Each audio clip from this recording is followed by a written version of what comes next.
الحمد لله رب العالمين الرحمن الرحيم مالك يوم الدين إياك نعبد وإياك نستعين اهدنا الصراط المستقيم صراط الذين أنعمت عليهم غير المغضوب عليهم ولا الضالين.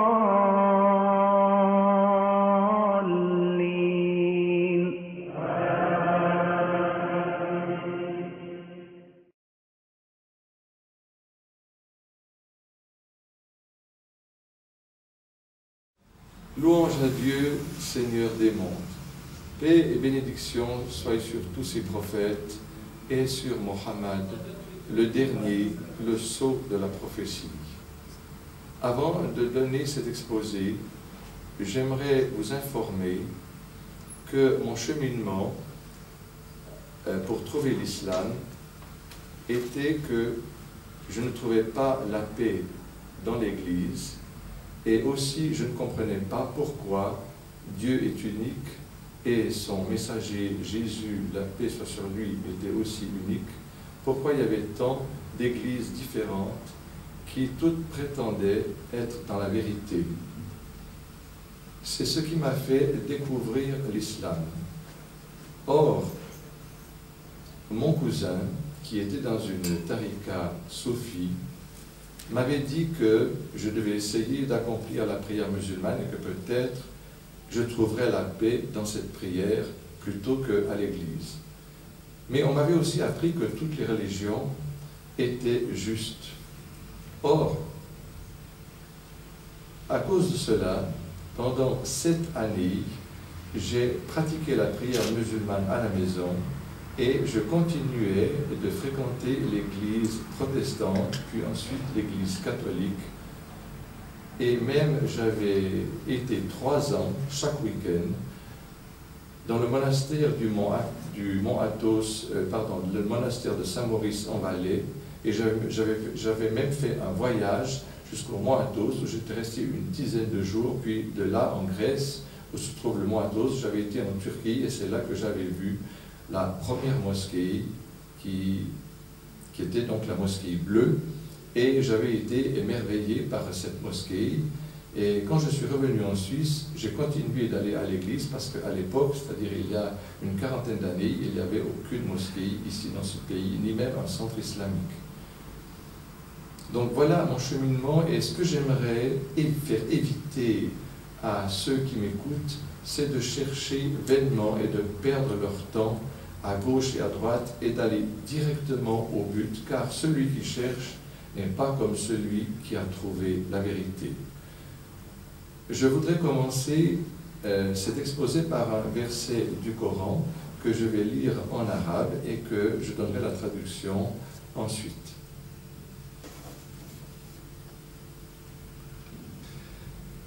أعوذ بالله من الشيطان الرجيم بسم الله الرحمن الرحيم تلك آيات الله نتلوها عليك بالحق فبأي حديث بعد الله وآياته يؤمنون. Voilà les versets de Dieu que nous te citons en toute vérité, ô Mohammed. Alors, dans quelle parole croiront-ils après la parole de Dieu et après ses signes? Fin de citation. Dans de nombreux versets du Coran, Dieu nous demande de croire en lui sans le voir. Ceux qui auront adoré le tout miséricordieux sans le voir, ceux qui croient en Dieu et qui croient aussi à l'invisible, c'est-à-dire ce que l'homme ne peut percevoir par ses sens. Et Dieu nous demande cette adoration jusqu'au moment de la mort, qui est appelé le moment de la certitude. En effet, c'est à ce moment-là que le croyant verra certaines choses de l'invisible, comme par exemple les 2 anges de la mort qui viennent le questionner sur son Seigneur, sur sa religion et sur son prophète, mais il ne verra pas bien sûr Dieu, car celui-ci sera vu par les croyants dans le paradis.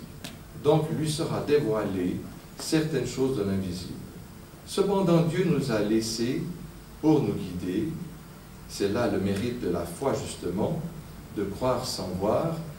Comme il est exprimé dans ce verset, Dieu dit « Et après sa parole, et après ses signes, qu'ont-ils les hommes pour ne pas croire en Dieu ?»